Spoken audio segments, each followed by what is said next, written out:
శ్యామలక్క గారు మళ్ళీ ఫీల్డ్ మీదకి వచ్చారు. మహిళలకి చాలా అన్యాయం జరుగుతున్నదట, చాలా దారుణాలు చేస్తున్నారట. ఆవేశంగా ఉన్న కూటమి, లేకపోతే అప్పట్లో హామీలు ఇచ్చిన కూటమి ఏమైపోయింది? పవన్ కళ్యాణ్ గారు కానీ చంద్రబాబు నాయుడు గారు కాదని వాళ్ళని అనవసరంగా రెచ్చగొట్టొద్దు అంటున్నారు. మీరు తట్టుకోలేరట.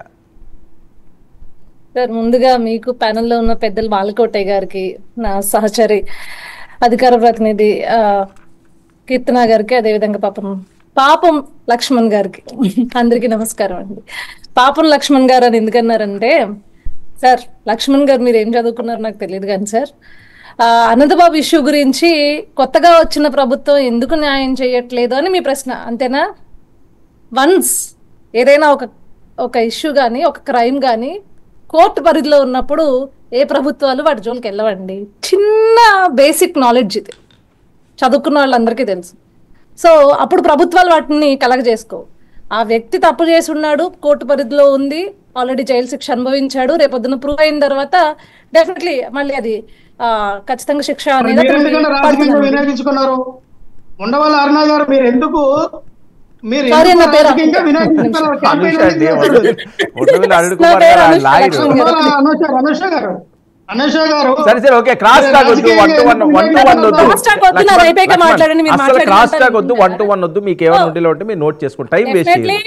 ఏవైతే జరుగుతాయో ఏదైతే ప్రతిపక్షంలో మేము ఉన్నప్పుడు, అంటే మీరు అధికార పక్షంలో ఉన్నప్పుడు జరిగిన తప్పులు, దానికి సరైన రెస్పాన్సిబిలిటీ మీరు తీసుకోకుండా, ప్రభుత్వాలు అకౌంటబిలిటీ తీసుకోకుండా, దానికి ఏదైతే ఒక నియంతలాగా మీరు పరిపాలించిన విధానం ఉందో దాన్ని ప్రశ్నించారు.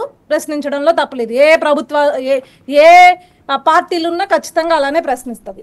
ఇంకా సార్, మీరు శ్యామల గారి గురించి మాట్లాడుతున్నారు. సార్ దయచేసి ఆ శ్యామలని కాస్తో కూస్తో అయినా సరే స్టాట్స్ తోటి చదువుకునైనా వచ్చి ఆ ప్రెస్ మీట్స్ అనేవి పెట్టమని చెప్పండి సార్. నాకు ఏం కర్మ సార్, వచ్చినప్పుడల్లా అదే సేమ్ స్క్రిప్ట్ రిపీట్ చేస్తూ ఉంటుంది. అయ్యయ్యో ఆంధ్ర రాష్ట్రంలో ఆడబిడ్డలు బతకలేకపోతున్నారు, నాడు రోడ్డు మీద నడవలేకపోతున్నారు. ఇదేం కర్మ సార్, నాకు అర్థం కాదు.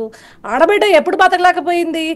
గత ప్రభుత్వంలో స్వయంగా స్వతంత్ర దినోత్సవం రోజున గుంటూరులో రమ్య అనే ఒక ఆడబిడ్డని టపా అని ఒక గంజాయి తీసుకున్న డ్రగ్గిస్ట్ గాడు పొడి చేశాడు కదా.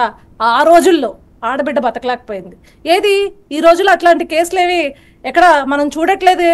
ఇప్పుడు ఎక్కడ అట్లాంటి పరిస్థితులు మనం చూడట్లేదే. ఈ రోజుల్లో ఎంత దారుణంగా అంటే, నరసరావుపేటలో అనూష అనే అమ్మాయి దగ్గర నుంచి మొదలుకొని, అనంతపురంలో మనం స్నేహలత అనే అమ్మాయి దగ్గర నుంచి మొదలుకొని, ఎక్కడ స్వయంగా జగన్మోహన్ రెడ్డి గారి నియోజకవర్గంలో నాగమ్మ అనే ఒక మహిళ దగ్గర గురించి వరకు వస్తే ఇలాంటి కొన్ని కోకొల్లల ఇన్సిడెంట్స్ గురించి మా అక్క మాట్లాడదు, శ్యామలక్క. నేను చెప్తే సార్, 2014 నుంచి 2019 వరకు 2019 వరకు ఉన్న క్రైమ్ రేట్కి 2019 నుంచి 2024 వరకు ఆల్మోస్ట్ 28.8% అధికారికంగా ఈరోజు పెరిగింది. 2019 నుంచి 2024 వరకు స్టాట్స్తో చెప్తున్నా, నేనేమి అబద్ధాలు చెప్పట్లే. స్టాట్స్తో ఏదైతే రికార్డెడ్ అన్ని పోలీస్ స్టేషన్స్ నుంచి తీసుకున్న రికార్డెడ్ క్రైమ్ రేటు 2019 నుంచి 2024 వరకు 28% పెరిగింది. దాదాపు 1,00,000 పైచిలుకు అట్రాసిటీస్ మహిళల పైన జరిగింది. ఏ రోజన్నా ఆ రోజు వచ్చి ఈ మహాతల్లి అడ్రస్ చేసిందా? లేదే. ఇప్పుడు ఎవరికో పర్సనల్ ఇష్యూస్ ఉన్నాయి, అక్కడ ఆ మహిళను చూస్తే అన్ని రాష్ట్రాల్లోనూ చీటింగ్ కేసులు ఉన్నాయి. ఈరోజు ఆ మహిళను వెనకేసుకుని వచ్చి పెద్ద ఊపుకుంటూ ప్రెస్ మీట్ పెడుతుంది. అసలు ఈమెకి ఎలాంటి నైతిక విలువలు ఉన్నాయో నాకు అర్థం కావట్లేదు. ఒక చీటర్ని వెనకేసుకుని ఈరోజు వచ్చి చీటర్ అయినట. అసలు లక్ష్మణ్ గారు